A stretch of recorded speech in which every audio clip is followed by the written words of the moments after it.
Para detener al coronavirus, lo principal es estar informado. Se trata de una enfermedad respiratoria que solo en ciertos casos y principalmente en personas mayores pueden llegar a complicarse. Se transmite por vía respiratoria en contacto directo de persona a persona o con superficies contaminadas.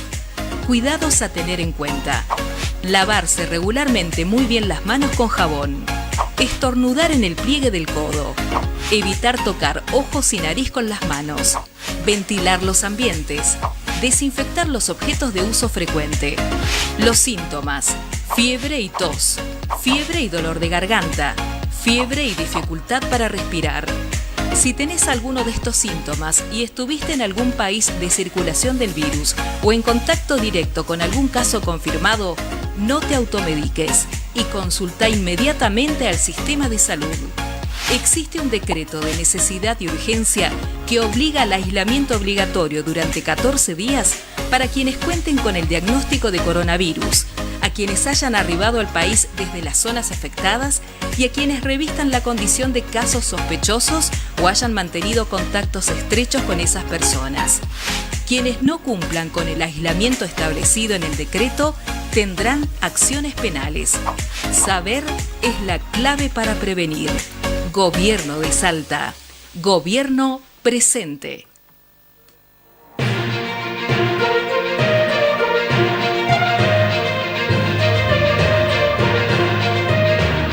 Así como le pedimos esfuerzo a la sociedad, al trabajador independiente, al monotributista, aquel que vive el día a día, creo que resulta fundamental que desde la política demos ejemplo, le hagamos gestos a la sociedad, que hoy está esperando con muchas ansias que se lo demos.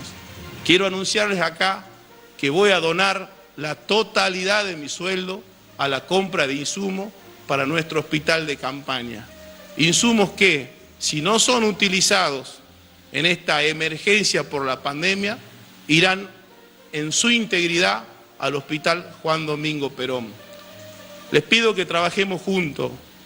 Llegarán momentos de elecciones en donde seguramente nos diferenciaremos con propuestas y con algo tan sano que tiene la democracia como es las distintas posturas de los partidos políticos. Pero créanme que hoy la sociedad nos impone trabajar juntos y en unidad.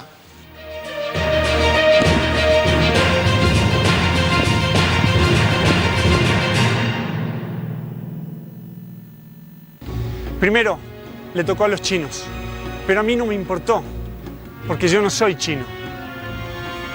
Después, le tocó a los viejos, pero no me preocupé, porque yo no soy viejo. También le tocó a los inmunodeprimidos, tampoco me importó, porque no lo soy. Luego, le tocó a los que viajan por el mundo, pero como yo no viajo, me da lo mismo. Pero ahora que salí de casa, me toca a mí.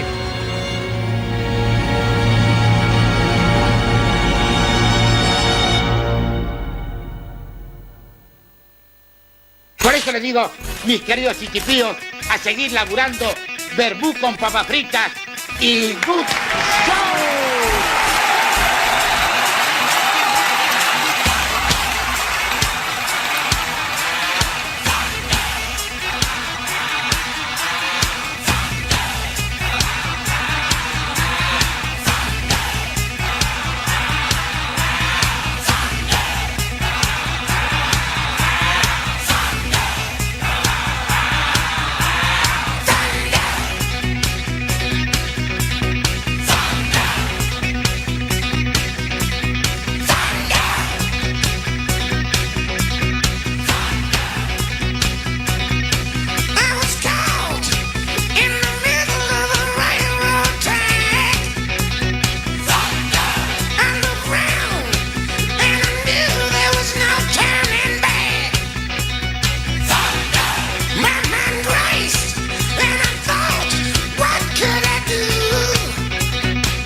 tardes, bienvenidos a un nuevo programa de Bermud TV por la pantalla de Canal 10. Estamos en vivo en esta tercera semana nuestra de cuarentena y que nos van a encontrar hasta fines de abril, ¿no? Con esta cuarentena, por esta gripe mortal que está azotando a todo el mundo y por supuesto que cada semana, cada anuncio significan nuevas medidas más severas, más estrictas y Salta no es la excepción.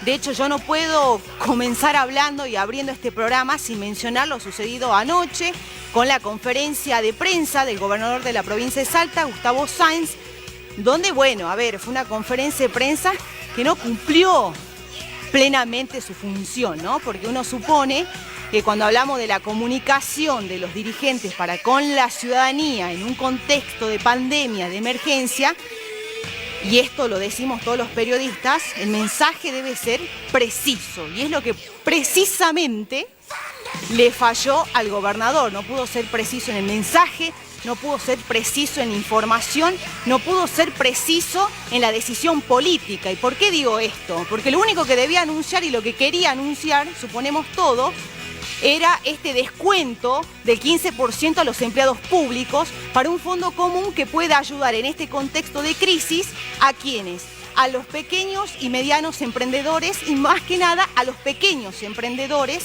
de la provincia de Salta. ¿Qué pasó con esta cuestión? Bueno, salieron los sindicatos, salieron aquellos empleados públicos que dicen que no cobran más de 40.000 pesos y que un descuento de ese tipo es significativo y sensible en sus economías. Y esto obviamente que lo obligó ya pasada la medianoche a que el gobernador salga a través de las redes sociales a tratar de aclarar. Y uno cuando aclara termina oscureciendo y no se termina entendiendo nada. Eso es lo que básicamente le ha faltado al gobernador, es precisión, ¿no? Porque cuando falla en el mensaje ya la decantación de los hechos que han sucedido después tiene que ver con eso. No tuvo claridad en su mensaje. Bueno, vamos a hablar de esta cuestión en el día de hoy. Hoy va a ser un gran programa porque tenemos muchas aristas para empezar ya a analizar esta tercera semana de cuarentena junto a ustedes. Tenemos que hablar de los distintos sectores que empiezan a salir ya a reclamar y a decir, a ver, nosotros que somos de la Unión de Inquilinos de Salta, que estamos organizados, no tenemos cómo pagar nuestros alquileres por más que haya una medida que obliga, ¿no?, a aquellos que alquilan sus propiedades de no exigir el cobro de esos alquileres. Sin embargo, aquí en Salta ya están organizados porque no van a poder pagarlos ni siquiera después de esta cuarentena, teniendo en cuenta que no están trabajando, ¿no? Y muchos son independientes. Vamos a hablar de esta cuestión, el tema educación. Hoy está aquí con nosotros la secretaria de Planificación del Ministerio de Educación, Analía Guardo. Con ella vamos a hablar cómo se viene implementando estas clases virtuales en los distintos niveles educativos. ¿Sirve? ¿No sirve? ¿Aprenden los alumnos desde sus casas? Esto que ha surgido de manera improvisada además, ¿no? ¿Qué piensa la secretaria de Planificación con respecto a esto? ¿Cuánto más se puede enseñar con esta nueva modalidad y cuándo se supone podrían volver las clases en el país? Hoy vamos a tener dos invitados porque Bermud este año tiene una propuesta con alto contenido nacional y por eso lo vamos a tener a lo largo de este programa a Julio Bárbaro, que es el dirigente político peronista de la vieja guardia, diríamos los que conocemos a aquellos dirigentes históricos de cada partido político. Hoy va a estar aquí con nosotros hablando y respondiendo de cómo se construye política, cómo se construye poder desde esta crisis y desde esta pandemia y desde esta emergencia económico-sanitaria. Y va a estar también con nosotros hablando desde Buenos Aires la diputada nacional Carla Carrizo, vicepresidenta del bloque de la UCR en el Congreso de la Nación. Ella está pidiendo que la Auditoría Nacional controle los fondos que está manejando el Gobierno Nacional con respecto a esta emergencia, hacia dónde se van destinando esos fondos. También está pidiendo un proyecto que de alguna manera incluya a los profesionales independientes, a los abogados, a los contadores, a los odontólogos, a los periodistas, a todos aquellos que hoy no pueden salir a trabajar y que hasta el momento no hay medidas, ¿no? Que tampoco los incluya y que tienen que ver tal vez con los monotributos de las categorías C y D. ¿Qué novedades va a haber sobre esto también a lo largo del día a través del Gobierno Nacional? Y vamos a hablar con un investigador del CONICET, con Juan Aparicio, porque él nos va a hablar de otra pandemia que nosotros vivimos ya hace mucho y que en realidad más que pandemia para nosotros es una epidemia eterna, y que es el dengue. El dengue, que lo único que podemos hacer ante esta situación es controlarla, ¿sí? No se puede eliminar, sino controlar. ¿Cómo está Salta en este sentido? La saludo inmediatamente a la secretaria. ¿Cómo le va, Analía? ¿Qué tal? ¿Cómo te va? Gracias por venir, por estar acá en el piso. Bueno, ¿cómo ve esta situación desde su área? La educación, una área muy sensible además, porque tenemos a millones de chicos en nuestras casas y tratando, yo creo que con los padres, de poder implementar una educación virtual en hogares donde tienen la posibilidad de contar con internet, con una computadora, con padres que además entiendan y puedan ayudarlos, y en hogares donde no hay ni una computadora ni internet. ¿Cómo analiza usted esta nueva forma de enseñanza que nos obliga a la pandemia? Así como vos decías, Vanessa, ¿no? Estamos ante una situación absolutamente inédita, crítica, lo que nos pone ante desafíos impensados. Escuchaba un pedagogo, en Gabriel Brenner, cuyo video había circulado también por las redes sociales, que decía, bueno, lo que hace una situación de pandemia como la que estamos viviendo es poner sobre la mesa, darle visibilidad a las situaciones de desigualdad que como sociedad ya estábamos sufriendo antes. Y para nosotros desde el Ministerio es una gran responsabilidad poder pensar en estrategias que tengan en cuenta, como vos bien decías, aquella importante población de jóvenes y niños que llegan casi al 50%, cuyos hogares no tienen la posibilidad de tener conexión a Internet. Sin embargo, para nosotros también como ministerios es todo un desafío que la enseñanza se convierta en estos tiempos en una enseñanza virtual. Desde la provincia, en conjunción con la Nación, estamos presentando un portal que los docentes pueden consultar en edusalta.gov.ar, que he dejado la página en la producción. Si ellos me acompañan, la podrían poner para que le demos la posibilidad a los papás y a los docentes que están viendo, como a los estudiantes, ahora tu programa, puedan saber. Es un portal educativo que se llama Mi Escuela, donde ponemos a disposición de las familias, de los docentes y de los estudiantes unas cartillas que fueron elaboradas por el Ministerio de Educación de la Nación. Seguimos educando, ¿no? Cartillas que se pueden descargar digitalmente y que presentan para los docentes una secuencia de actividades en diferentes áreas para primaria y secundaria y nivel inicial. Usted, Analía, está a favor entonces de esta modalidad. Quizá se podría haber organizado, entiendo, de otra manera. Tuvo que ser abruptamente. Tuvo que ser abruptamente, y a los hogares a los cuales podemos llegar a través de la virtualidad, bienvenido sea.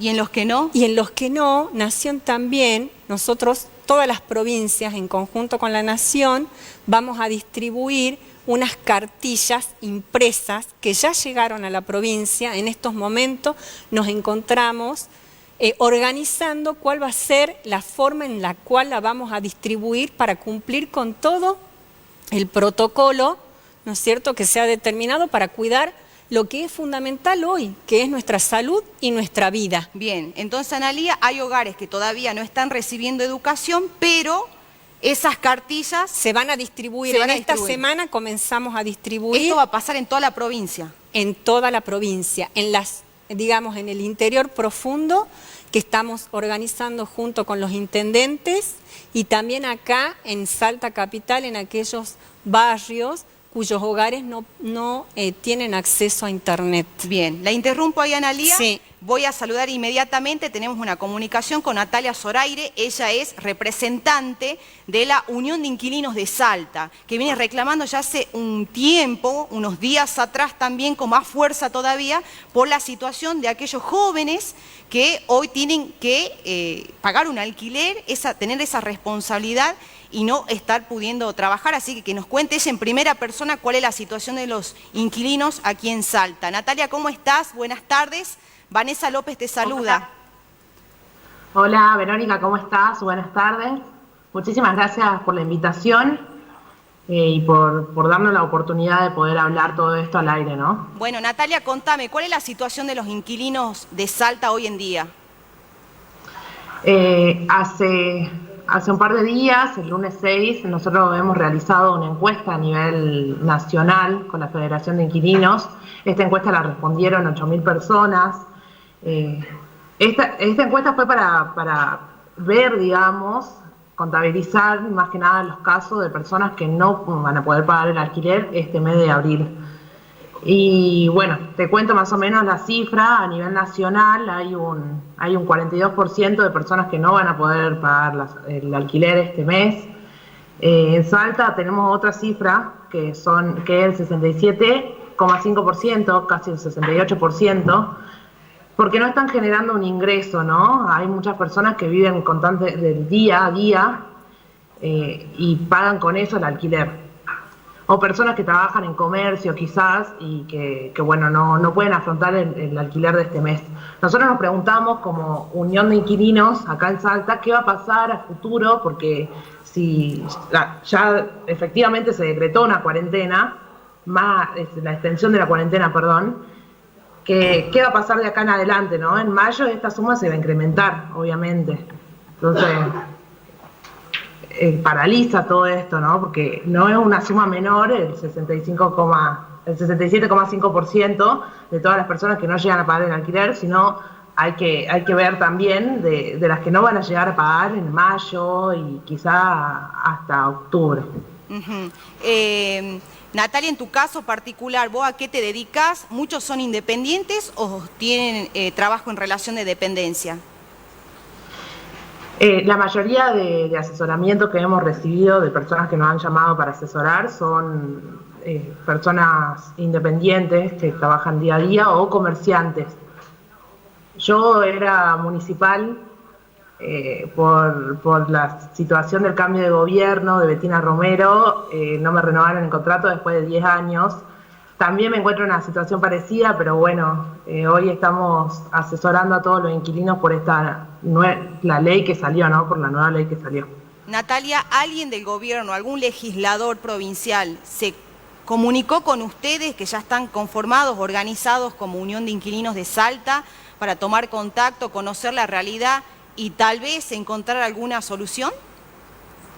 No, nosotros hemos presentado, antes que se decrete esta ley, una carta virtual, la hemos presentado por distintos medios y todavía no tuvimos respuesta a esto. Dirán que no les llegó, dirán que no lograron verla, pero lo que le pedíamos en esta carta, aparte de que se revea este tema de los alquileres, de cómo se iba a pagar, de la paralización económica, era un número de teléfono para que en Salta las personas se puedan comunicar, ¿no? Hagan denuncias, tengan asesoramiento.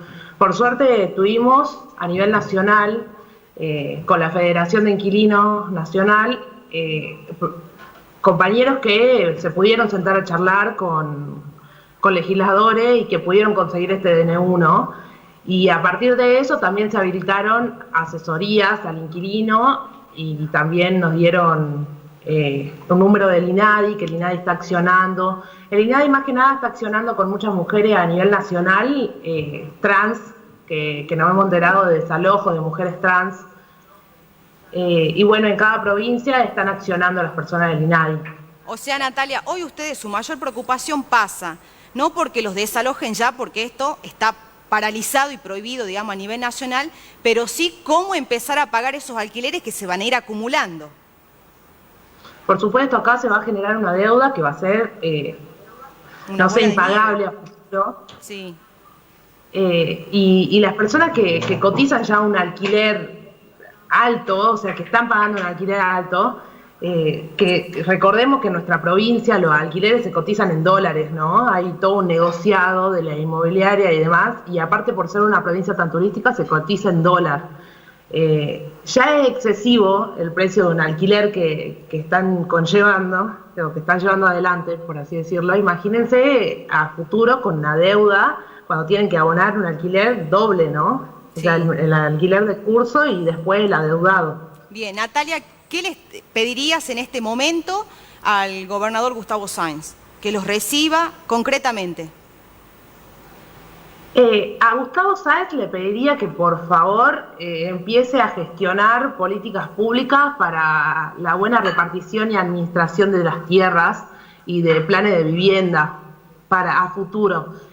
Ahora en el presente, que por favor habilite líneas de denuncia y que se haga cargo, ¿no?, de esta situación, de lo que pueda pasar a futuro, porque acá en Salta tenemos muchos inquilinos que están en situación precaria en contrato, ya sea estudiantes que viven en residencias, habitaciones que se alquilan, hoteles quizás, o personas que no están con la inmobiliaria. Incluso las personas que están con la inmobiliaria, que la inmobiliaria no estén presionando con mentiras, ¿no? Con mentiras de todo lo que no les cubre el DNU, cuando en realidad el DNU les cubre todo esto por 6 meses hasta el 30 de septiembre.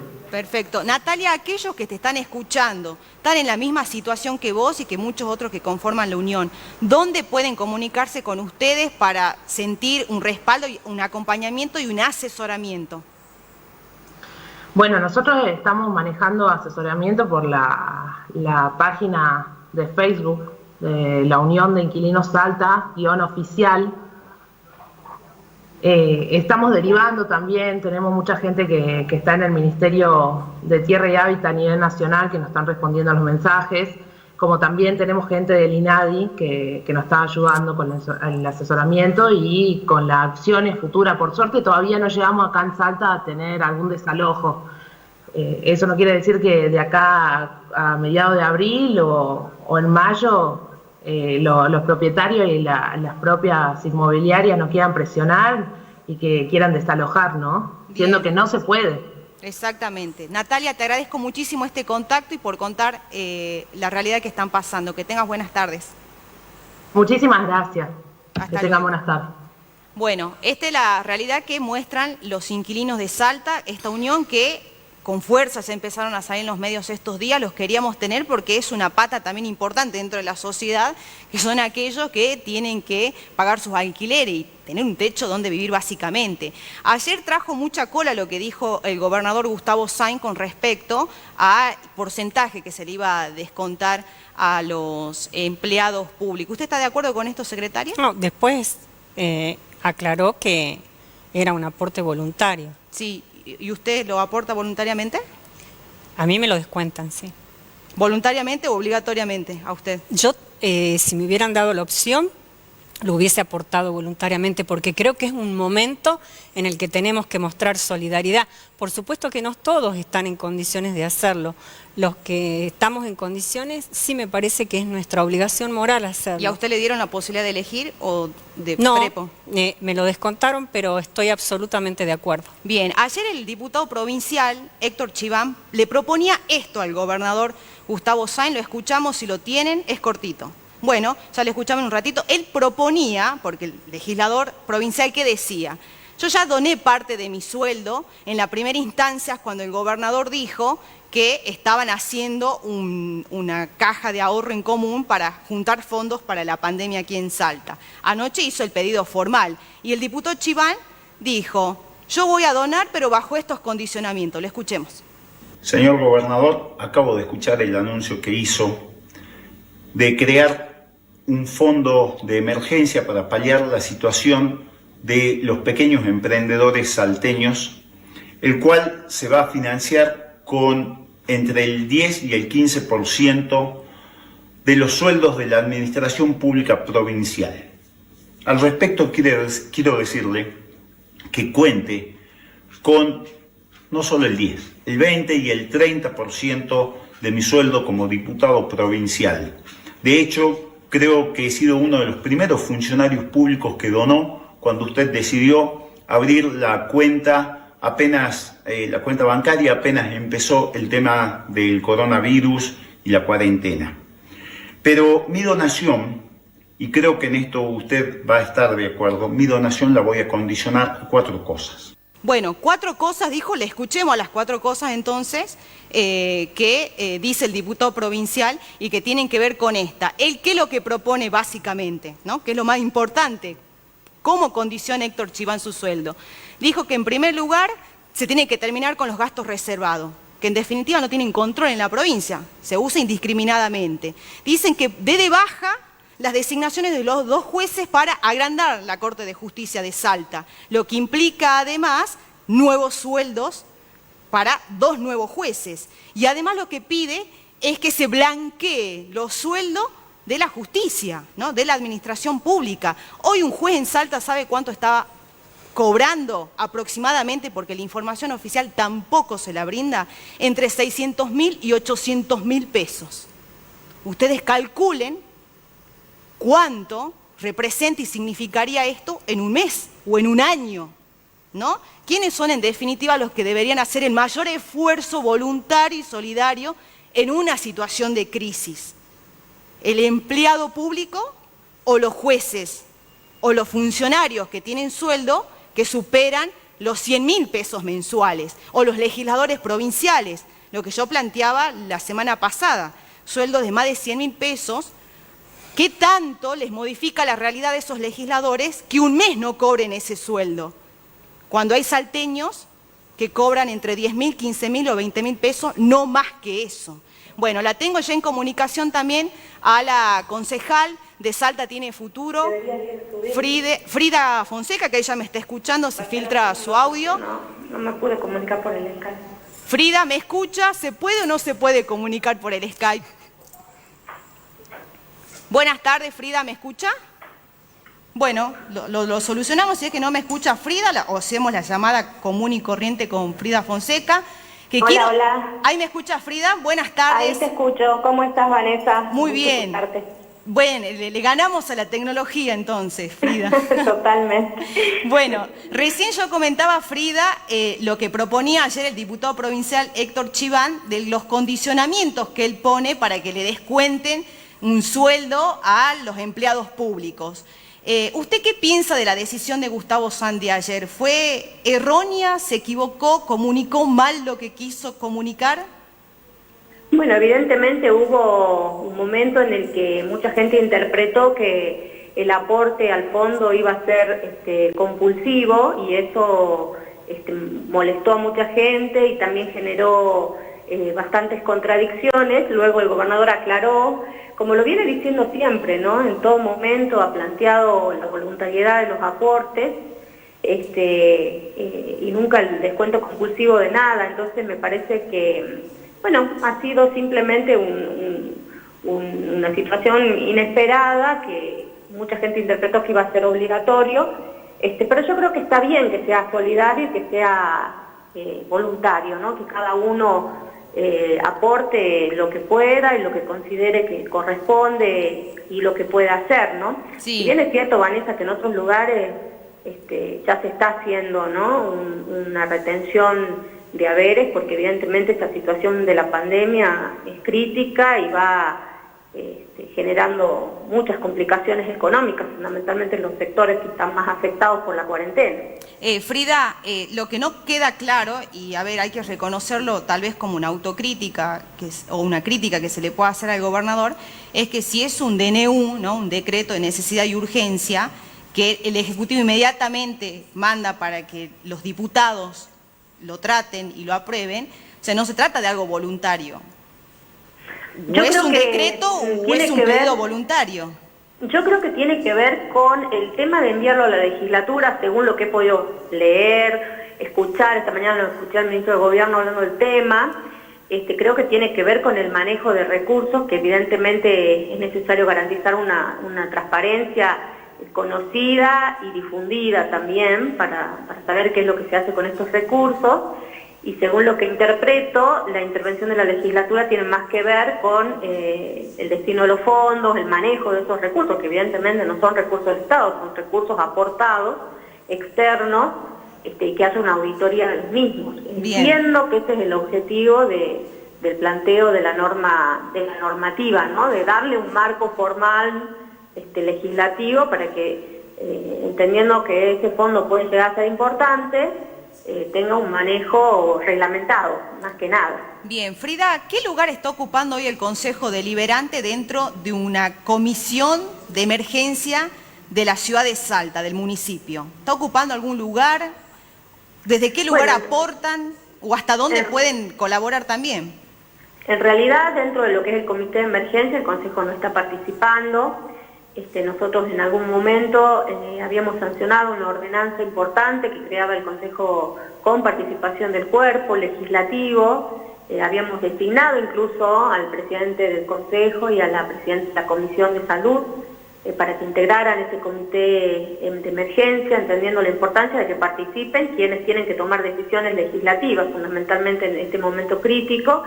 Pero lamentablemente esa ordenanza fue vetada y por lo tanto a la fecha el Consejo no participa en el comité de emergencia. Frida, ¿usted está decepcionada de Betina Romero? No, yo mira, a esta altura de mi vida política y social, Vanessa, no me decepciono absolutamente de nadie. Creo que sí, me parece que uno tiene... Es una más que la decepciona, de un digamos. Conjunto, ¿no? A ver, yo creo que el Consejo Deliberante, siempre lo hemos planteado así, ha tenido siempre expectativas de un trabajo conjunto, de un diálogo permanente, y creo que eso no se ha logrado concretar, ¿no? Esa mesa de diálogo, de retroalimentación entre Ejecutivo y Consejo Deliberante es lo que faltó, es lo que está ausente en la actualidad, y esa carencia de diálogo, de expectativa que teníamos todos los ediles, evidentemente complica la relación y complica la posibilidad de que se trabaje en conjunto, que es lo más importante para los vecinos, ¿no? Bien, la última que le hago, Frida, ¿cómo está hoy la situación de los vecinos en los barrios, en la periferia con esta pandemia? ¿Está existiendo un control? ¿Se está desbordando como pasa en grandes provincias como el conurbano, por ejemplo, o en Salta está medianamente controlado? Mira, en todo lo que es la zona sudeste se está haciendo un muy buen trabajo. De hecho, una presencia policial muy proactiva, con presencia de patrullaje, con obligatoriedad de adhesión a la cuarentena. Hay vallado entre los barrios, o sea que los vecinos pueden salir únicamente en el radio de acción de su propio barrio. Hay un descenso importantísimo en temas complejos del sector, como son las puntadas en las esquinas de los grupos, el consumo de drogas, que sabemos que está presente en muchos de los barrios del sector. Hoy por hoy está absolutamente ausente, no se ve nada y hay un control estrecho y estricto por parte de la policía. El sector que más me preocupa es el sector de la zona oeste, oeste baja, barrio Santa Rita, barrio Palermo. ¿Por qué, concejal? Aquí me preocupa mucho porque la verdad es que hay mucha necesidad, evidentemente, en los comedores, en los merenderos, mucha gente que trabaja haciendo changas, ¿no? En el sector. En un trabajo absolutamente informal.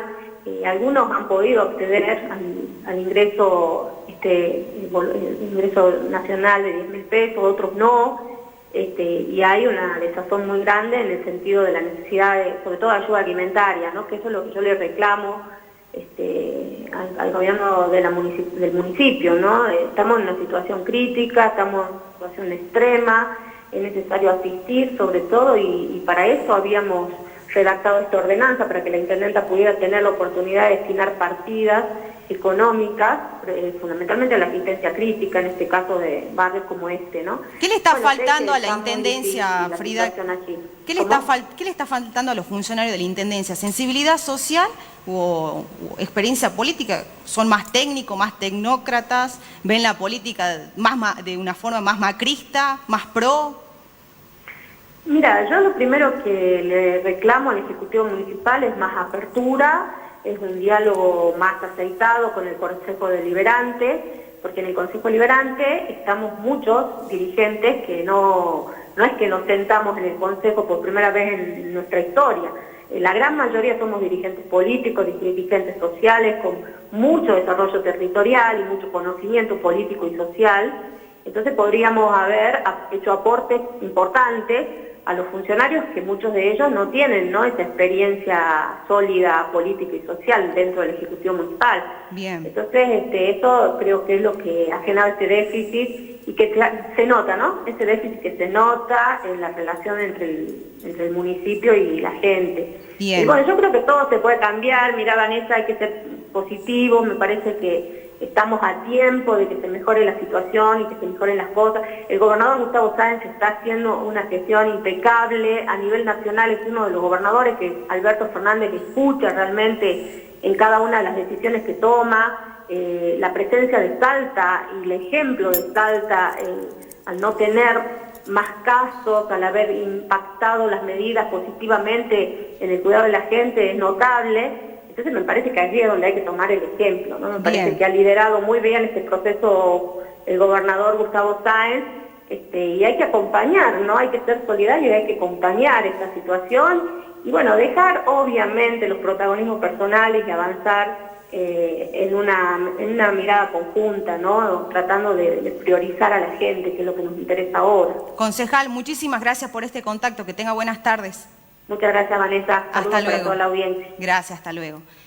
Bueno, Analía, algo más para agregar, digamos, con respecto a la modalidad que se está implementando en Salta, que es lo que más me preocupa, porque no sé cómo se está llevando adelante y hay muchos padres que hoy también se ven, digamos, en una doble responsabilidad dentro de su casa, no solo ser padres, sino también ser docentes en un punto.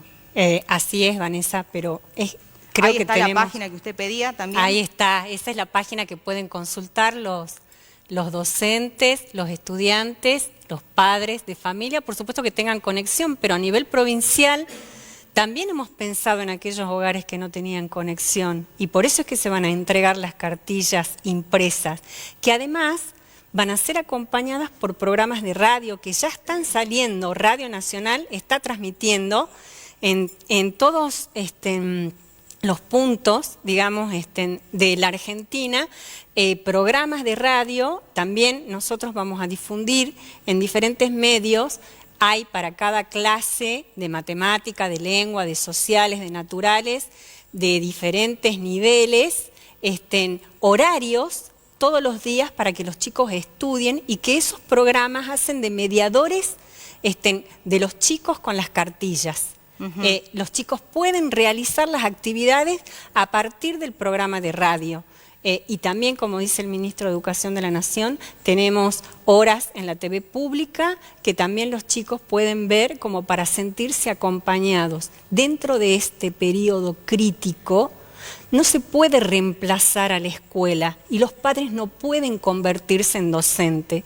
Desde la educación lo que hacemos es acompañar y sostener el vínculo entre los niños, jóvenes y los saberes, y entre los niños jóvenes, entre ellos con sus docentes. ¿Para qué? Para que el día que cuando volvamos a la escuela estén los docentes mejor ubicados para poder proyectar de aquí en más cuál va a ser la estrategia pedagógica que van a implementar para poder dar por aprobado y aprendido el año. Analía, ¿cuándo usted supone que pueden volver las clases? Todavía no hay, digamos, como una comunicación oficial, pero va a ser largo. ¿Junio, julio, dice usted?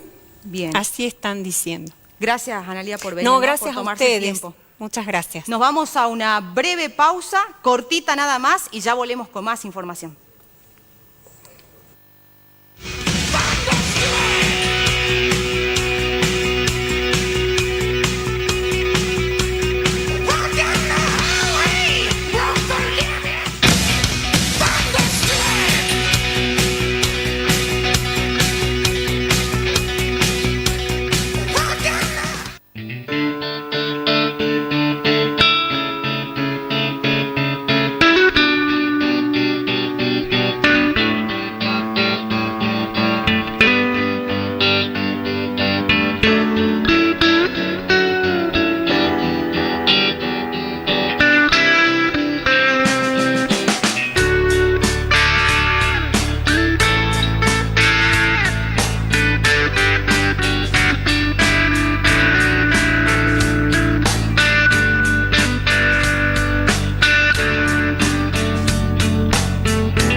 queremos más mosquitos. Mantengamos limpio y ordenado el patio de casa y bebederos de los animales. Tapemos los depósitos de agua y coloquemos boca abajo los recipientes vacíos. Tiremos latas, botellas y neumáticos. Sellemos la tapa del pozo ciego, de la cámara séptica, de las letrinas y limpiemos las canaletas. Usemos ropa adecuada y repelentes de insectos. Pongamos mosquiteros en puertas y ventanas. Además, tenemos que usar preservativos en todas las relaciones sexuales. El virus Zika también se transmite por vía sexual y puede causar daño al bebé. Le ganamos al mosquito. Sin criaderos no hay mosquitos. Sin mosquitos no hay dengue, Zika ni chikungunya.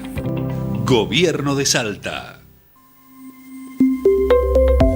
El 10 TV, Televisión Salteña.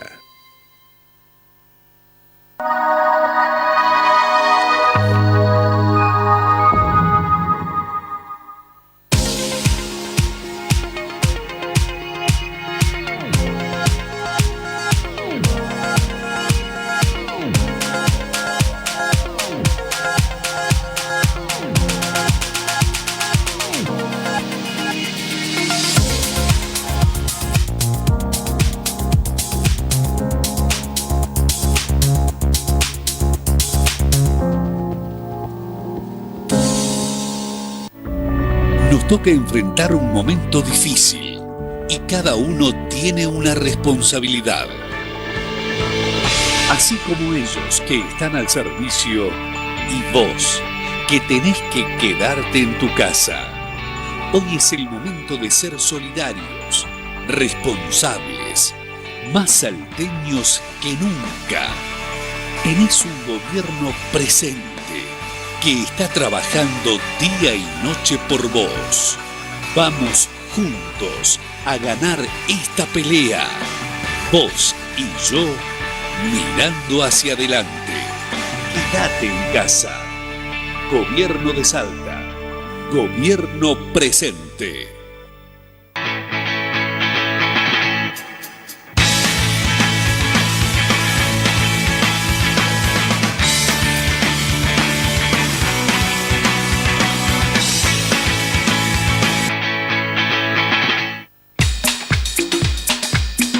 Caminando vas, calzados no está.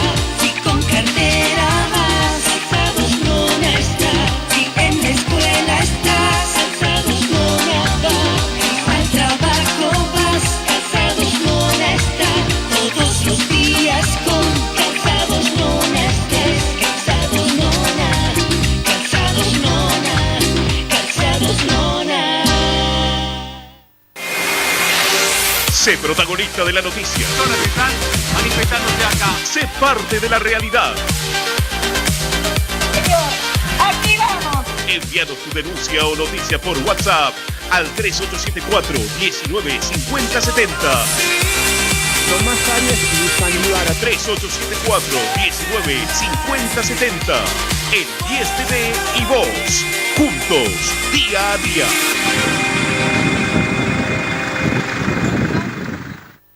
A la mañana leo los diarios. Me la paso horas grabando en mi estudio. Pero también me despejo un poco. Me gusta estar conectado con mi gente desde cualquier lugar. Por eso puse Nubicon en mi casa. Porque Nubicon es el Internet del Norte. Y junto a ellos puedo seguir manteniendo las tradiciones. Nubicom. Somos Internet. 50 años de experiencia. 100 sedes en todo el país. 30.000 egresados universitarios. UCASAL. Construí tu historia. ¿Tenés un delivery, un pequeño comercio? ¿Qué pasa Salta te va a ayudar en esta difícil situación? Mandanos el nombre de tu comercio, lo que vendés, el teléfono y el barrio en el cual vendés y te vamos a hacer publicidad gratis en nuestras redes sociales. Argentina unida, solidaria frente a esta difícil situación.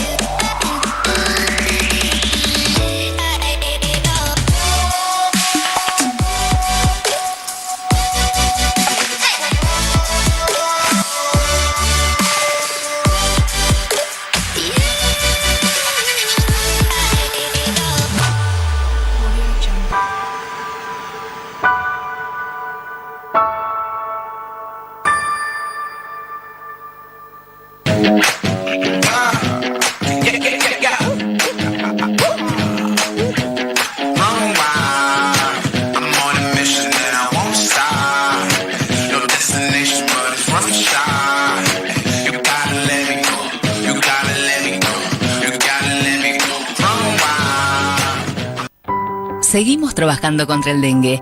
Con el plan Descacharrado en tu barrio, retiramos 700 toneladas de residuos de 19 barrios, utilizando camiones, palas cargadoras y contenedores.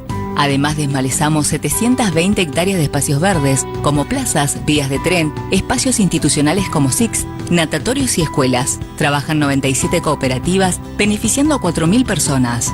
Seguimos limpiando canales como el de Avenida Irigoyen, Pachigorriti, Tincunacu, Coronel Vitt, Canal Oeste y Oeste Alto. Limpiamos 11.000 metros lineales de canales, Coronel Vitt, Saavedra, Astigueta, Esteco y Constitución. Gobierno de la Ciudad de Salta. Gobierno en acción.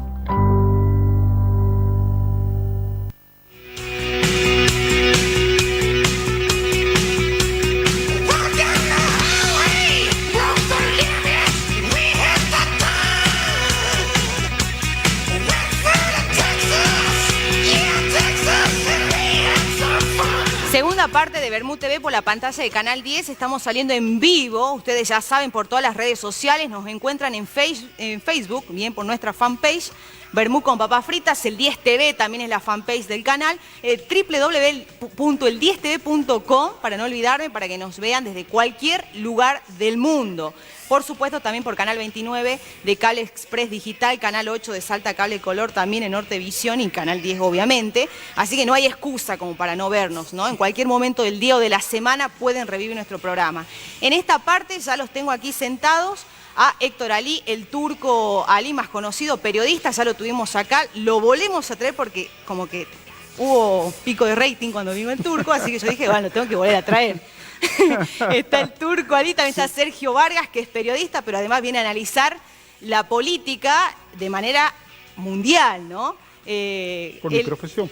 Por su profesión, Relaciones Internacionales, así que licenciado, lo vamos a tener a los dos aquí, también para que participen de las dos entrevistas nacionales que vamos a tener, tanto con Julio Bárbaro como con la diputada nacional Carla Carrizo. Turco, gracias por venir. No, gracias este es el momento de mayor rating, Turco, ¿no? Bueno, esperemos que se repita, pues si no lo anterior va a ser casualidad. Bueno, a ver, hace 2 semanas estuviste. Más o menos. Sí. A esta tercera semana. Sí. ¿Cómo analizar la cuestión? Creo que lo más llamativo fue el error garrafal, se puede decir, de comunicación del gobernador anoche en esta conferencia de prensa, porque levantó revuelo, críticas de los sindicatos, de los empleados.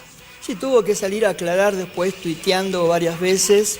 Su gente de prensa también tuvo que salir a aclarar, y lo mismo la parte de prensa ya oficial que manda los mails de los partes aclarando cómo es la cuestión. A ver, Sáenz comienza coloquialmente su mensaje en el día de ayer, lo hace tratando de estar distendido, aunque la gestualidad le está demostrando que está un poquito agotado físicamente, lo cual también hace que probablemente también, no digo agotado mentalmente, pero sí de alguna manera sintiendo el peso de esta responsabilidad. Acuérdate que cuando hizo el discurso de apertura de las sesiones ordinarias, dijo que no dormía, que estaba 24 horas con esta cuestión. Probablemente toda esa carga está haciendo su efecto. Y si uno mira la imagen, yo la estuve mirando, está un poquito descompuesto su imagen, por decirlo de alguna manera. Igual, Turco, yo no es por tirar por tierra, digamos, tu apreciación, pero a ver, es gobernador, claro, tiene que asumir la responsabilidad. Viene la segunda parte. Él está eligiendo ser coloquial.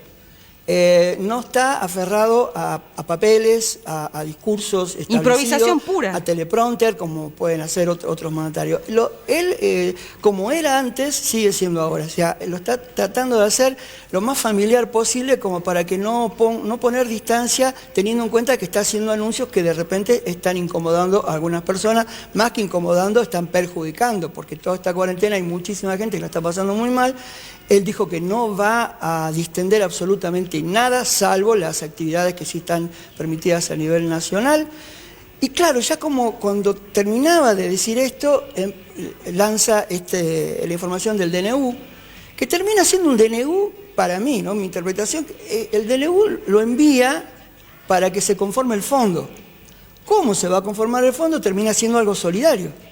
Es decir, cada empleado va a decidir si puede donar o no un 10 o un 15%, y eso va a ir a ese fondo, y ese fondo es el que se va a utilizar para la campaña.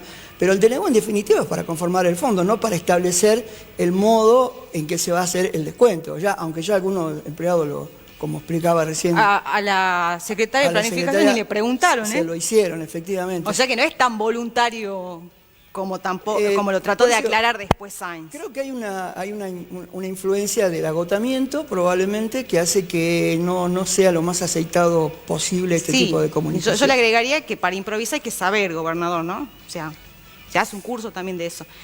Sergio, ¿cómo estás? Gracias por venir. ¿Qué tal? Bueno, gracias por la invitación, tenía muchísimas ganas de venir, porque ahí tengo tantas cosas para decir. Bueno, cortito así como para saber qué es lo que pensé, y ya lo saludo a Julio Bárbaro que está en línea. Decime. Bueno, básicamente hay dos grandes dimensiones que se pueden observar en este fenómeno mundial, ¿no? Yo creo que desde la historia de la humanidad, desde hace 3.500 millones de años, nunca pasó lo que está pasando, entonces eso ha movido absolutamente todo. Y bueno, los estados se comportaron de distintas maneras ante esta dimensión, digamos, estatal de afrontar la pandemia.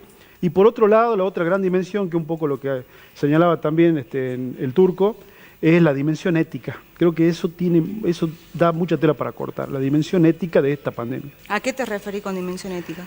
Por ejemplo, una de las personas más ricas de este país, Paolo Roca, tiene un patrimonio neto de 8.000 millones de dólares.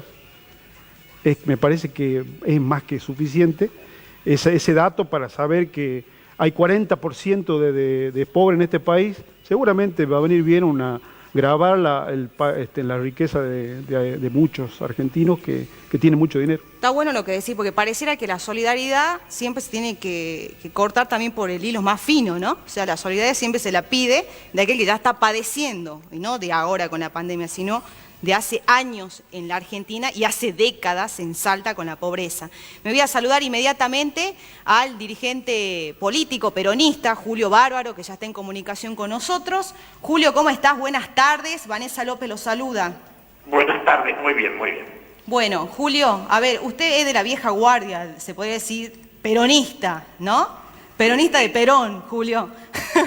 Le quiero preguntar directamente, usted, ¿cómo cree que se construye poder, que se hace política desde esta crisis económico-sanitaria y además en un contexto de pandemia en el que está el país?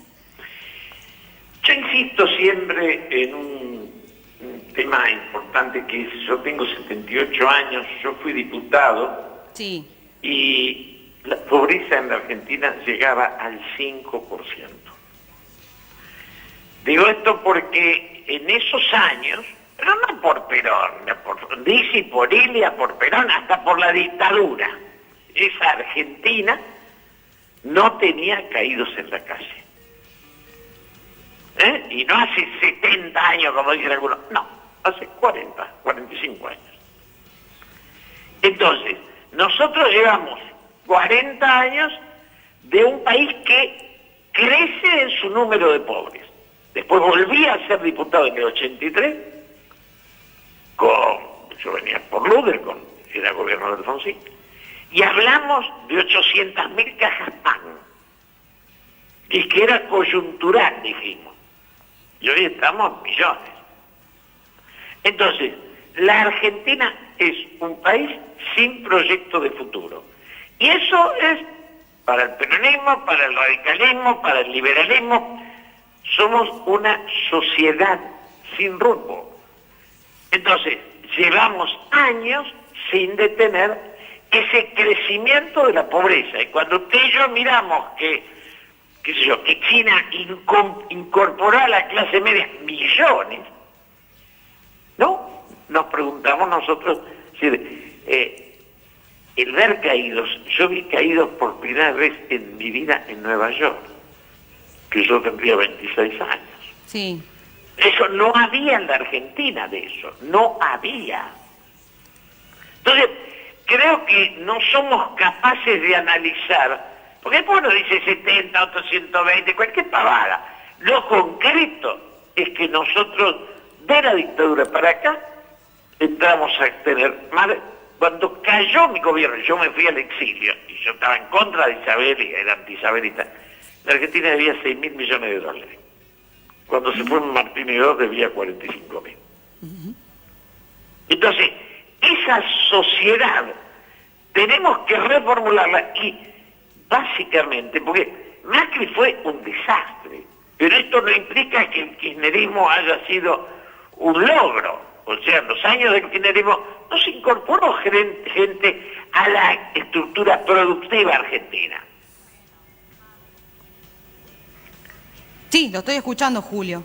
Digo, ahí para permitir que usted hable. Bueno, y yo quiero profundizar sobre esto último que dice. ¿Cómo ve entonces la actuación del gobierno actual de Alberto Fernández ante esta situación? Que previo a la pandemia, algunos consideran que nada, tenía que venir sobrellevando, digamos, algunos temas sensibles, la reforma en la justicia, temas que tienen que ver con lo social, con las mujeres, liberación de algunos presos, o sea, tampoco la tenía muy fácil previo a la pandemia Alberto Fernández. Ahora se da en otro contexto donde se enfoca en dos cuestiones, lo sanitario y lo económico. ¿Cómo lo ve el gobierno actual ante esta situación? El gobierno para mí tiene un gran error en la política internacional. Inició convocando a Lula, convocando a Lugo, convocando a gobernantes que habían pasado de moda. Tenemos una mala relación con Brasil por Lula, por Bolsonaro, que es quien conduce. Tenemos una mala relación con Chile. No buena con Uruguay, porque el gobierno, el presidente fue a apoyar al Frente Amplio cuando se sabía que ganaba la calle. Lo de Evo Morales fue un error también. Entonces, esa política de creer que la relación con los países hermanos es ideológica. No es ideológica. Entonces, si ellos quieren estar más a la derecha o más a la izquierda, es un problema de ellos. Es decir, el eje es el respeto a la democracia de los demás. Entonces, me parece que en eso hay un error bastante importante. Luego, hay un pragmatismo, porque cuando el desastre de Macri era tan grande, la mayoría de la gente me paraba por la calle y dice, viene Venezuela. No vino Venezuela. Ese riesgo de Venezuela o el enamoramiento con Cuba, nada de eso pasó. Y termina Alberto viajando a Israel, con lo cual, digamos, rebobina y hace una autocrítica a su primer política exterior. Entonces, ahora estamos en una situación que todavía no hay una definición de economía productiva. ¿Cómo vamos a hacer los argentinos para dar trabajo? No dar subsidio, empezar a dar trabajo. ¿Qué vamos a producir? Porque somos una sociedad que tenía industria y la estupidez de los intermediarios hizo el negocio de destruir las industrias. O sea, lo productivo fue derrotado por la intermediación. Eso es grave. Y ahora, Julio, ¿usted no cree que ya se tiene que empezar a conformar en el país? Estamos ante comités y comisiones de emergencia, ¿no? Que básicamente atienden las cuestiones sanitarias. ¿Y un comité económico no es hora ya de empezar a plantearlo? Ya hace rato que es hora y, digamos, es imprescindible que la Argentina recupere su idea de un proyecto de futuro. No hay ni individuo ni país. Yo me acuerdo que yo discutía con Macri antes de asumir Macri. Y yo le decía, Mauricio, ¿cuál es tu modelo, tu proyecto? Y un día me hizo hablar con uno de sus ministros, que ni lo nombró, y él me dijo, el proyecto lo hace el mercado. Me pareció una de las pavadas más grandes que escuché en mi vida. Así no fue. O sea, los proyectos no los hacen los mercados. La dirigencia política es aquella capaz de imaginar un proyecto nacional y llevarlo a la práctica y trascender por eso. Eso hasta ahora en la Argentina hay fanáticos de Cristina y fanáticos de Macri, pero digamos, nosotros, ni aún al lado de un país como Uruguay, que es un país hermano, ellos tienen un rumbo, una convivencia entre las fuerzas políticas, el que pierde y el que gana, como la tiene Chile. Ejemplo que nosotros, Alberto ha avanzado en eso, avanzó bastante. Alberto, tenemos que ver ese mérito. Alberto habla con todos los medios de comunicación. Si uno recuerda la ley de medios y la estupidez de pelearse con Clarín, uno dice, bueno, en esa democratización se avanzó, en ese diálogo se avanzó. No hay ley de medios, no hay esa cosa de fractura aún en la comunicación. Pero no hay un proyecto nacional. Y eso es un proyecto productivo ¿Qué hacemos con la minería? ¿Qué hacemos con el agro? ¿Qué hacemos con la industria? ¿Qué hacemos con los créditos? Proyecto de nación, como lo tiene Brasil hace tiempo que tiene Brasil un modelo. Y Brasil no ha tirado gente afuera, ha incorporado gente. Ahora, con Julio, Lula y ahora. Ahora, Julio, a ver, la grieta existía y yo creo que existe y está tal vez un poco disimulada, ¿no?, por los acontecimientos. A ver, ¿usted considera que esto va a volver de acá cuando se levante de otra forma la cuarentena? Ahora está de manera administrada. Bueno, cuando esté más flexible esta cuestión, ¿va a volver ese efecto de la grieta que nos divide más? ¿O se pueden generar políticas más consensuadas entre los distintos sectores? ¿Y cómo se logra eso? La grieta argentina es que fracasan los dos. No es que hay uno mejor que el otro. Entonces, tenemos una grieta de fracasos. Entonces, me parece que todos tenemos que asumir que los errores pueden ser mayores o menores, que nadie tiene derecho a tirar la primera piedra. Insisto en esto, porque el kirchnerismo, del cual yo fui parte del gobierno de Néstor, los 4 años de Néstor, después me fui. Pero digo, ese gobierno que muchos reivindican, pueden reivindicarlo en relación a Macri, pero como gobierno, digamos, los dos, Macri peor. Yo el otro día lo veía por televisión a Durán Barba dando conferencia de... Yo digo, cuando alguien fracasa, además del fracaso, tiene que dar clase de cómo hacer para errarle. No sé, me parece un poco un caradurismo exagerado, ¿no? Sí.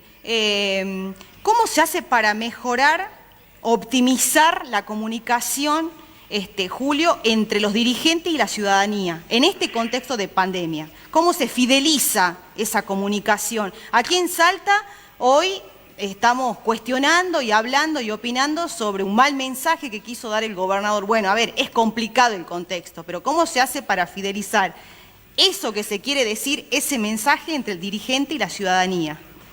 Básicamente, volviendo a recuperar el valor del talento. La Argentina es una sociedad que hace años impone la viveza sobre la inteligencia.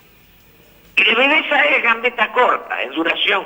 Entonces, básicamente, aún en el periodismo, usted y yo lo sabemos, digo, cuando uno se pone a leer las notas de los diarios, los domingos, que son los días que más notas hay, no es fácil encontrar. No somos una sociedad de pensadores, no somos una sociedad donde las universidades, que son muchas, aporten pensamiento a la sociedad. Las universidades no están dando gente que usted la convoque y hay pocos pensadores, cuesta encontrarlos. Hay que volver a ese debate por las ideas.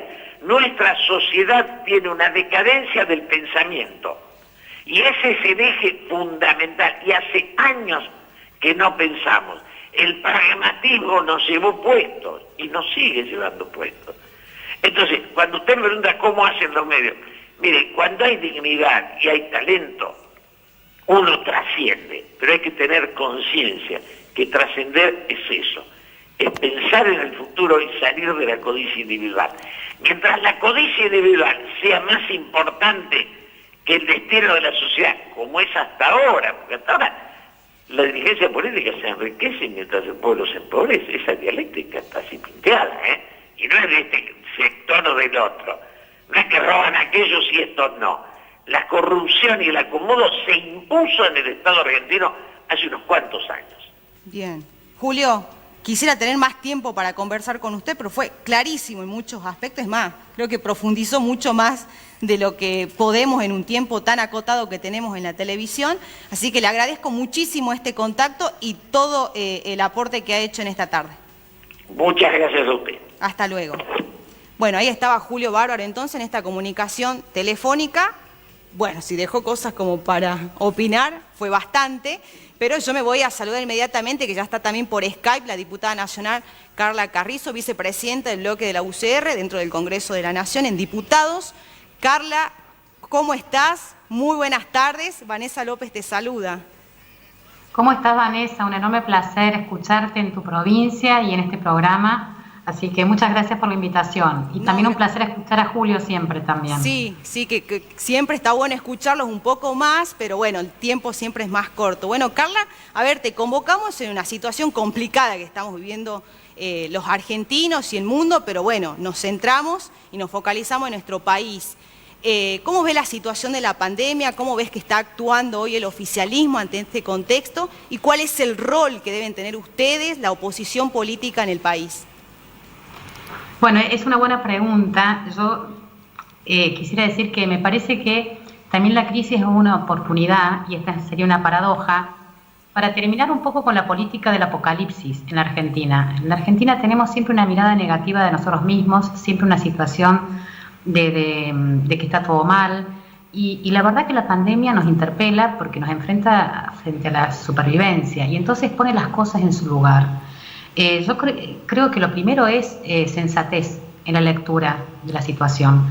Y cuando digo sensatez, digo que obviamente la oposición tiene que acompañar, tiene que proponer, tiene que controlar, pero necesitamos mirar eso que nunca quisimos ver, y es cómo funciona el Estado argentino. Y el Estado argentino funciona hace muchísimo tiempo mal.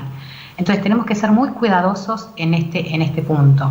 Lo primero, cuando decimos que acompañar, que tenemos la primera responsabilidad de la oposición es acompañar, lo que decimos es que está muy bien el comité de expertos y de científicos que están asesorando en salud, pero ellos nos dan las directivas. Lo que nosotros tenemos que evaluar es la implementación, y la implementación llega a la ciudadanía a través de los sectores de salud en los municipios, en cada pueblo, en cada provincia. Entonces nosotros lo que tenemos que controlar es que, independientemente que está muy bien el enfoque, ¿no? El enfoque, tenemos confianza porque están los científicos, está el Malbrán, está lo mejor que podíamos tener para esta emergencia donde se pone en juego la supervivencia. Ahora, necesitamos una coordinación en los 3 niveles de gobierno: nación, provincias, municipios.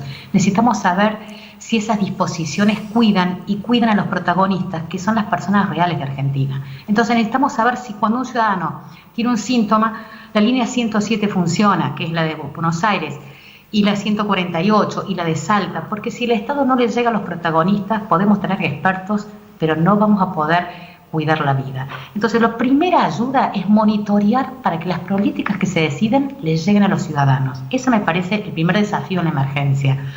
Y después la segunda, un poco vos lo anticipaste, yo creo que la crisis es una oportunidad para repartir y dar de nuevo en la Argentina.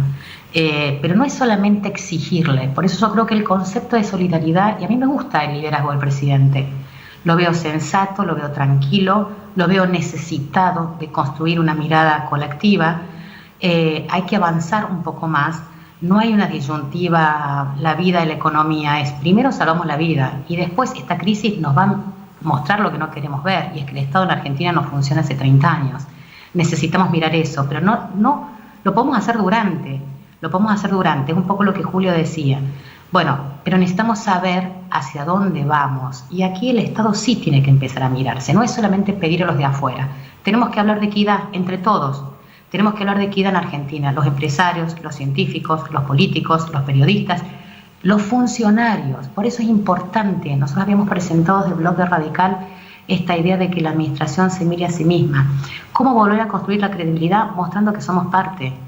Entonces hay muchas cosas para mejorar en el sector público. Antes de pedir y de exigir a los demás, tenemos que ver qué somos capaces de dar. Eso me parece que está faltando, y es el debate que también viene. Hay muchos privilegios que sobran dentro del sector público. Ahora, y no vamos a tener... Carla, y te interrumpo. ¿Cómo se hace, y también un proyecto que han presentado, que la Auditoría General de la Nación controle, ¿no?, todo lo que esté destinado para poder atacar esta pandemia?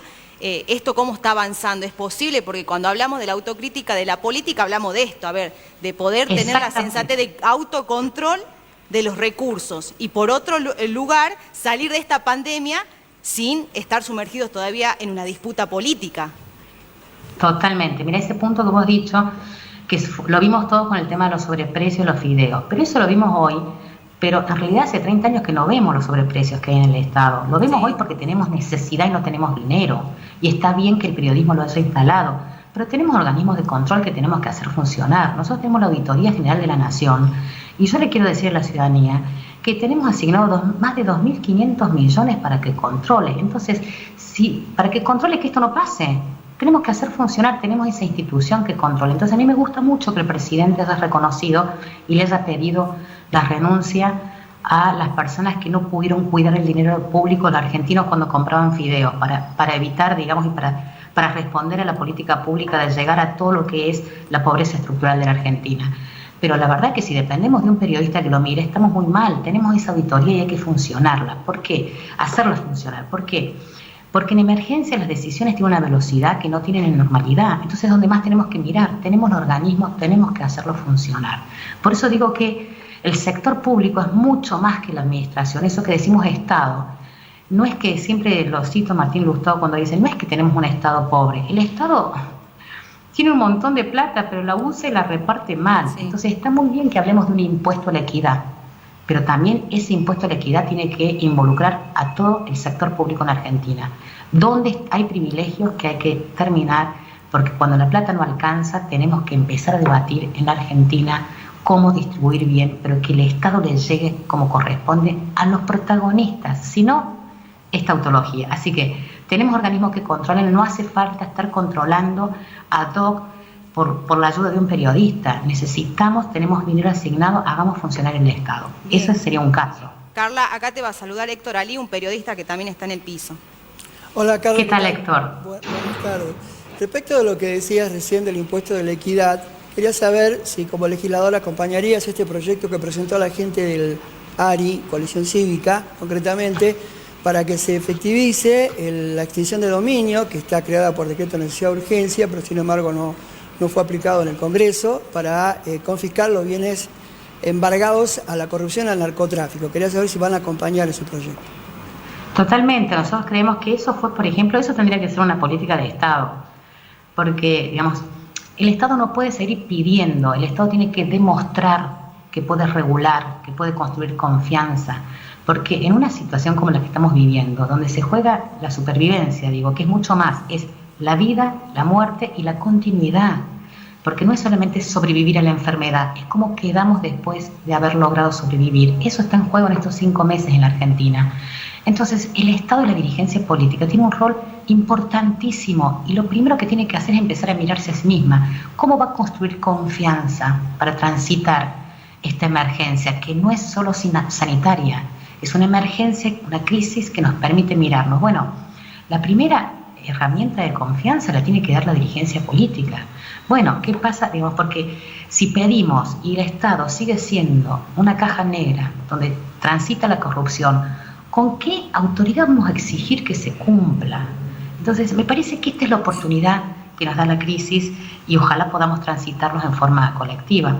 Sí, también coincido con Julio, que lo que dijo es que hay que dejar de pelear, porque la grieta, esto que decía Vanessa, la grieta es un negocio para pocos, es un negocio de la élite, es para los que no quieren que cambie nada, porque la gran mayoría de los ciudadanos no quiere más grieta, no quiere más pelea, quiere bienestar, quiere cuidado, quiere transparencia, quiere poder vivir la vida privada sin que la política todo el tiempo le esté construyendo una carrera de obstáculos para vivir la vida. Y esta crisis es una oportunidad para interpelarlos. Así que yo quiero ser optimista en el sentido de, como decían los polacos, ¿no?, que los optimistas son los pesimistas informados. Creo que Argentina tiene muchas cosas muy interesantes, y que es momento de poder, son muy pocas las oportunidades donde los pueblos pueden mirarse y generar esa acción colectiva que nos faltó en estos 36 años. Carla, tal vez esta sea la oportunidad. Ahí te saluda Sergio Vargas, también periodista, que está aquí acompañándonos en esta tarde. ¿Qué tal? Buenas tardes, diputada. La estuve escuchando atentamente y en su alocución mencionó muchísimo la palabra Estado. Pero no lo escucho, me parece que... A ver, le pongamos más fuerte a Sergio. ¿Ahora me escucha? ¿Me escucha ahora? ¿Ahora me escucha ahí? Ahí sí, perfecto. Bueno, le decía que la escuché atentamente y mencionó en gran parte de su mensaje la palabra Estado. De un tiempo a esta parte, el avance, digamos, del modelo neoliberal ha ido haciendo retroceder el famoso estado de bienestar, y cada vez que hay una crisis, como en este caso una crisis mundial, se apela a los postulados keynesianos del estado de bienestar. ¿Usted cree que es una oportunidad para refundar el estado de bienestar?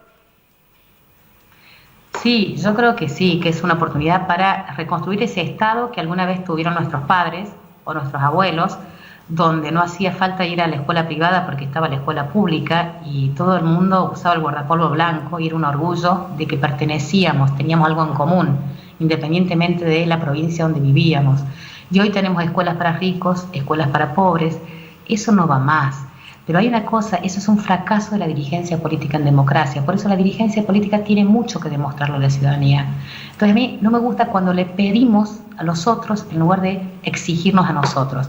Yo creo que necesitamos hablar de equidad, necesitamos construir un Estado que funcione, que produzca bienes, no males, que produzca salud, educación, como decían los europeos, ¿no? Un Estado donde me da cierta tranquilidad desde la cuna a la tumba. Argentina no perdimos eso y la vida individual de los argentinos es una carrera de obstáculos cuando uno no es rico. Entonces, ese es el desafío de pensarnos hoy en nosotros mismos. Creo que la crisis es la oportunidad, porque nosotros no somos como Europa. Miren, los países europeos tienen un resto fiscal, nosotros no, nos agarra mal. Entonces, necesitamos Fíjese usted, repartir diputada, de nuevo. Perdón que le interrumpa. Fíjese usted que ante la crisis mundial, los estados que mejor se comportaron en esta crisis fueron los estados que con una presencia fuerte en salud y en educación, ¿no? En este caso salud. Alemania, por ejemplo, no así Italia, no así España.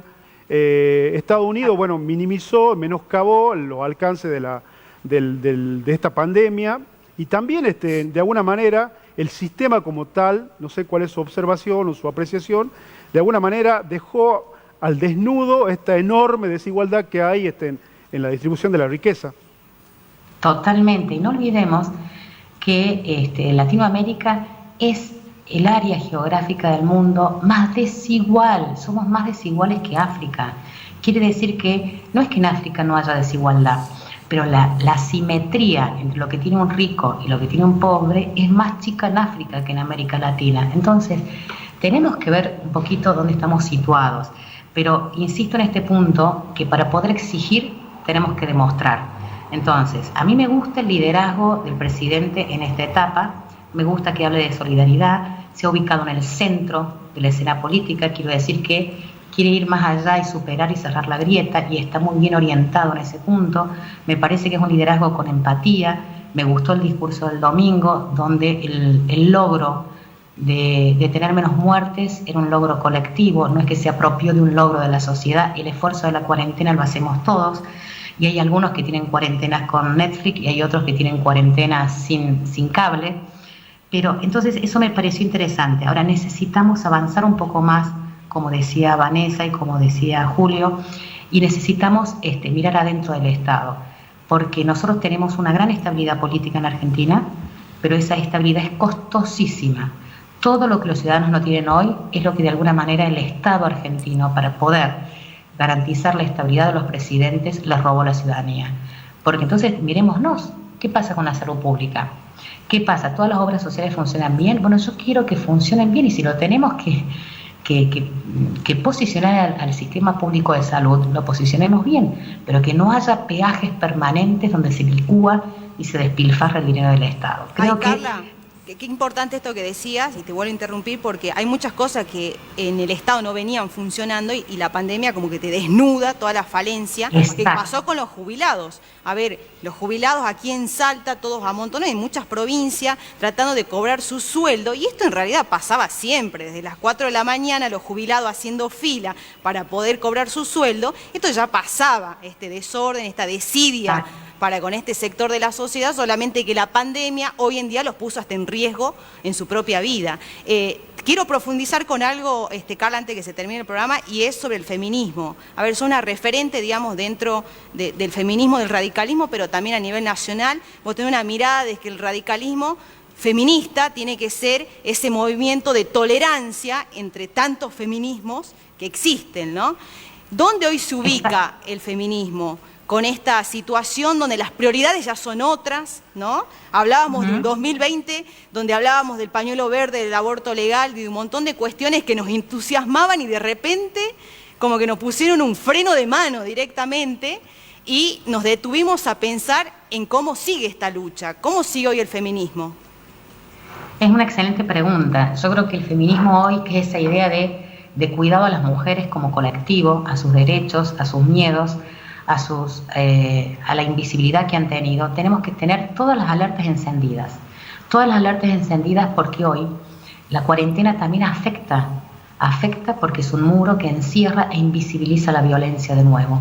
Entonces tenemos que estar muy alertas porque las víctimas, cuando hay encierro y cuando hay encierro, hay un poco de aislamiento y entonces la violencia a veces se intensifica.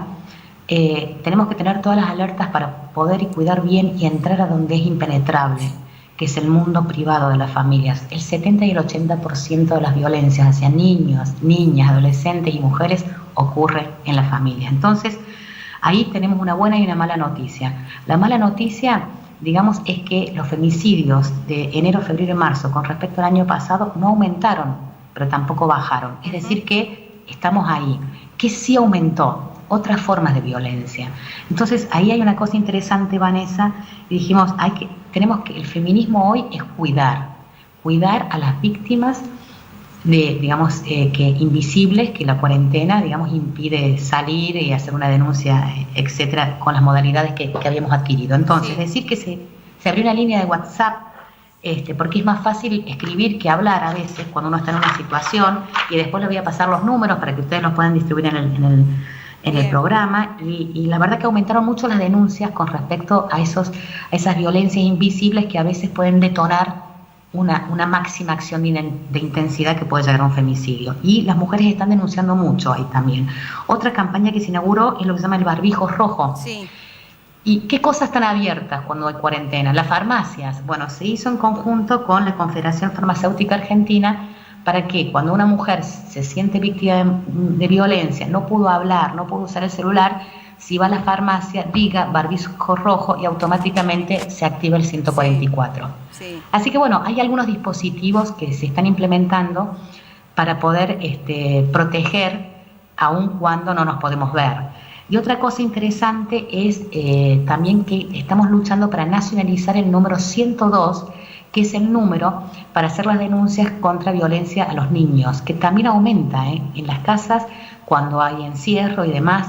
Bueno, todo se va achicando la paciencia a veces. Entonces UNICEF y también la Defensoría del Niño, todos estamos trabajando para nacionalizar el 102, porque hay algunas provincias, Salta tiene el 102, Buenos Aires tiene el 102, pero hay otras provincias que no. Entonces tenemos que, como hicimos con el 144, que uno lo dice, y ya sabemos que es el número que protege contra la violencia de las mujeres, el 102 tiene que ser el número que proteja a los niños contra la violencia. Bien. Así que trabajando un poquito en silencio para romper esos muros y proteger a quienes no pueden a veces hablar o denunciar. Carla, ha sido muy buena esta entrevista porque hemos, como también Julio ha ahondado en muchas cosas que nos ha quedado ahí pendientes, repreguntar y poder analizar más. Lo tuyo desde la docencia ha sido impecable, así que nos quedó mucho material ya para la otra semana. Así que te agradezco muchísimo, Carla, esta comunicación, esta entrevista, que hayas mantenido este contacto a través de nosotros con los salteños, con otra mirada, por supuesto, de la política. Así que te mando un fuerte abrazo y muchísimas gracias. Un fuerte abrazo para ustedes. Hasta luego. Hasta luego. Bueno, ahí estaba entonces la diputada nacional Carla Carrizo. ¿Algo más que quieran agregar ustedes? No, por mi parte disfruté mucho la entrevista con Julio Bárbaro, porque hace un repaso de la historia, se va bien hacia atrás, no da culpas específicas, sino como que ha habido un fracaso de la política estatal que ha hecho que este país haya involucionado. De aquel 5% de pobreza que él mencionaba ya en el gobierno de Islia, por ejemplo, estamos en niveles paupérrimos, casi un 40%, o sea que ahí estamos con una deuda tremenda y la brecha que se ha ensanchado de la pirámide más pobre cada vez más ancha y una cima con gente rica cada vez más chiquita. Sergio. Sí, vos sabés que yo, independientemente de mi rol de docente y de sacha periodista, reivindico la política. Entonces creo que de esta cuarentena vamos a salir con decisiones netamente de carácter, atravesar esta cuarentena con mucha ética. Creo que hay que apostar a la ética. Los que tienen más tienen que ser más solidarios. Bien, nos despedimos. Fue el análisis de Sergio Vargas y de Héctor Ali. Nos reencontramos el próximo lunes. Vean nuestro programa en todo lo que queda del día. Chau. Yeah, it's alright.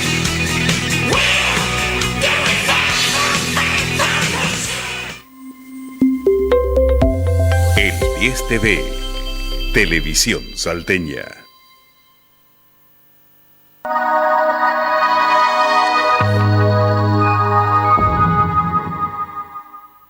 Mientras dure la cuarentena, Nivel Seguros está más cerca tuyo. Y para demostrarlo, te da un 20% de descuento. Sí, 20% de descuento durante toda la vigencia de la póliza de auto o moto. Y no solo en la primera cuota. Hoy más que nunca, te conviene asegurarte con nosotros. Comunicate al 0800-555-NIVEL por la web www.nivelseguros.com.